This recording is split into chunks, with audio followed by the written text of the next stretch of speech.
आज पिंपळगाव राजामध्ये या चालू असलेल्या रमजान महिन्यामध्ये, ज्या रमजान महिन्यामध्ये या विश्वातील मुस्लिम बांधव रोजा पकडतात आणि संपूर्ण महिनाभर ज्या तारखेपासून चांद दिसेल तेव्हापासून तर पूर्ण महिन्याच्या नंतर चांद दिसेल त्या ठिकाणी चांद दिसल्यानंतर ती रमजानची ईद मनवल्या जाते. एकूण या 30 दिवसामध्ये इस्लाम धर्माचे लोक जे आपल्या सकाळपासून तर रोजा सुटेपर्यंत ना पाणी पिता ना कुठलंही अन्न सेवन करता, जो उपवास पकडतात. उपवास सर्व धर्मामध्ये आहे. हिंदू धर्मामध्ये उपवास आहे, बौद्ध धर्मामध्ये उपवास आहे, ख्रिश्चन धर्मामध्ये उपवास आहे आणि इस्लाम धर्मामध्ये सुद्धा उपवास आहे.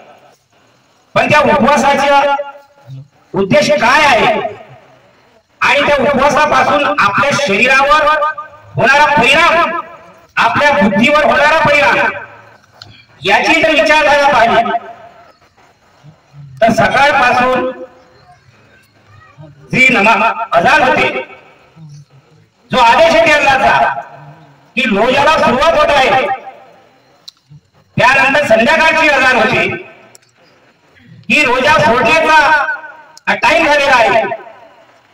पण त्या 12 तासामध्ये जो रोजा पकडला जाते, या जिभेनं वाईट बोलणार नाही, या कानानं वाईट ऐकणार नाही, कुणाचं मन बोलणार नाही, कुणावर अन्याय करणार नाही.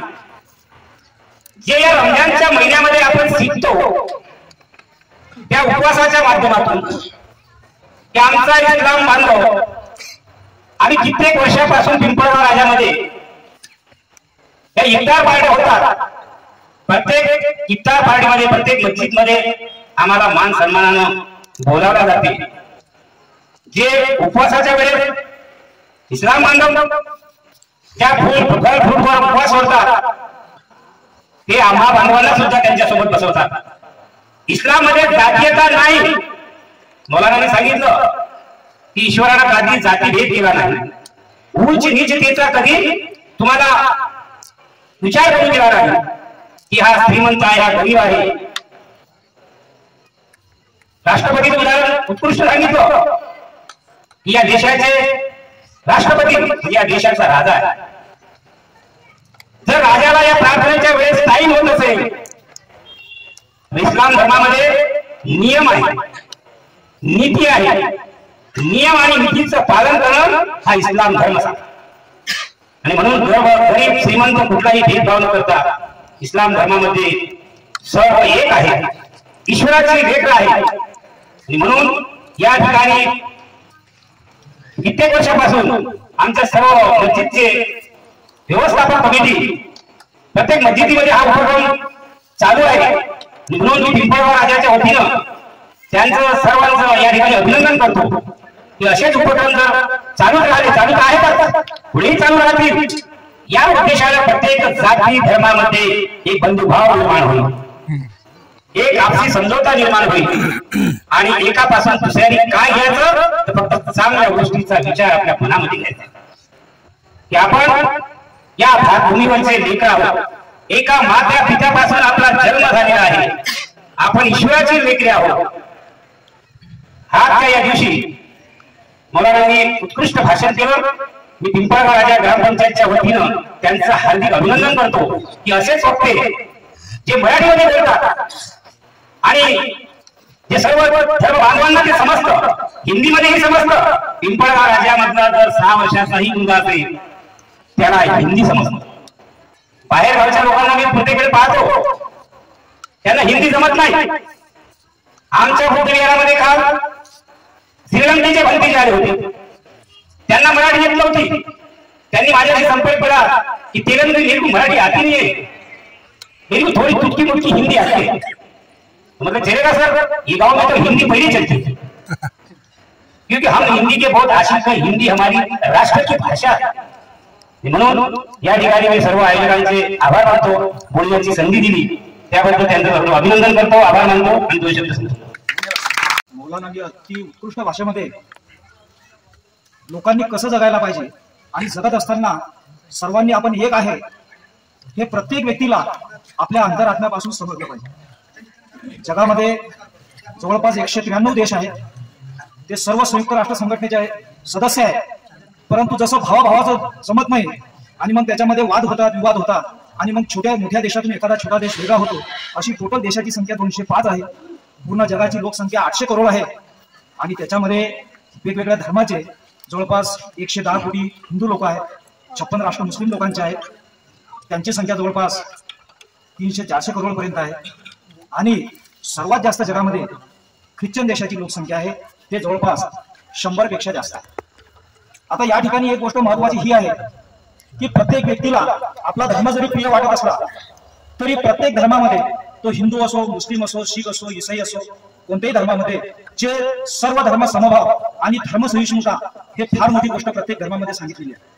प्रत्येक धर्म सांगतो की आपण आपल्या धर्माचं पालन करावं, परंतु दुसऱ्या धर्माचा आदर करावा। याच ठिकाणी सर्व काही गोष्टी ज्या जगामध्ये चालू घडामोडी घडतात त्याच्यामध्ये मला असं वाटते की जसं एखाद्या आई वडिलाच्या पोटी 4-5 भाऊ आले, काही बहिणी आल्या, त्याच्यामध्ये सर्वच भाऊ सारखे नसतात, त्याच पद्धतीनं प्रत्येक धर्मामध्ये काहीतरी 2-4-5 लोक वितुष्ट निर्माण करतात आणि त्याच्यामुळे पूर्ण समाज त्या ठिकाणी बदनाम होतो। हे अतिशय दुःखदायक गोष्ट आहे।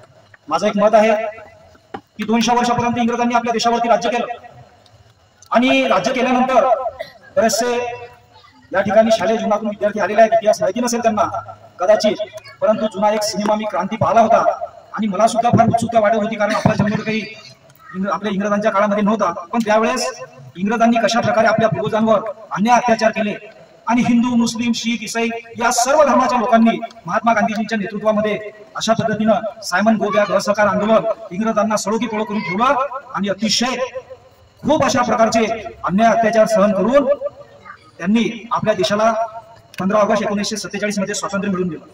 तेव्हापासून हा भारतच एक देश असा आहे की या ठिकाणी अल्पसंख्याक समुदायाचा डॉक्टर APJ अब्दुल कलाम, विद्यार्थ्यांना माझी विनंती आहे की त्यांनी जर अग्निपंख त्यांचं पुस्तक जर वाचलं तर त्यावेळेस तुम्हाला समजेल छत्रपती शिवाजी महाराजांच्या त्यांनी छत्रपती शिवाजी महाराजांनी जे हिंदू धर्माची स्थापना केली आणि जे परकीय देशातून आपल्या देशाला लुटणारे लोक होते त्यांना इथून हाकलून लावण्यासाठी छत्रपती शिवाजी महाराजांच्या या मंडळामध्ये, त्यांच्या सैनिकामध्ये अशा मोठ्या मोठ्या पदावर मुस्लिम बांधव देखील होते।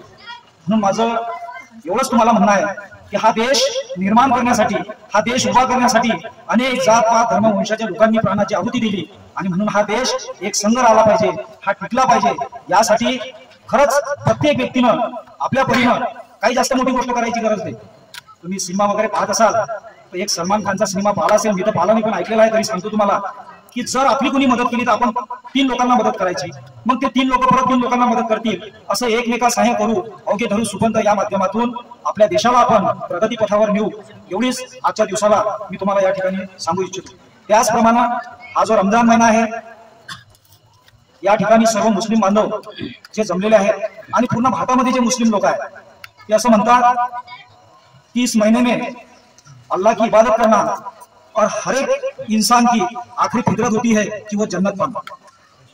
आपल्या धर्मामध्ये सुद्धा, प्रत्येक धर्मामध्ये सांगितलं आहे, हिंदू धर्मामध्ये सुद्धा सांगितलं आहे की माणसाचं जीवनाचं अंतिम ध्येय हे मोक्ष प्राप्ती असले पाहिजे। तुम्ही जन्नत म्हणता, आम्ही मोक्ष म्हणतो, गोष्टी एकच आहेत आणि म्हणून माझी सर्व समाजाच्या बांधवांना विनंती आहे की आपण ज्या पद्धतीनं आपले पूर्वज गुण्या गोविंदाने राहिले त्याच पद्धतीने आपण सुद्धा राहायला पाहिजे, असं या ठिकाणी मत व्यक्त करतो आणि माझे 2 शब्द थांबवतो। धन्यवाद।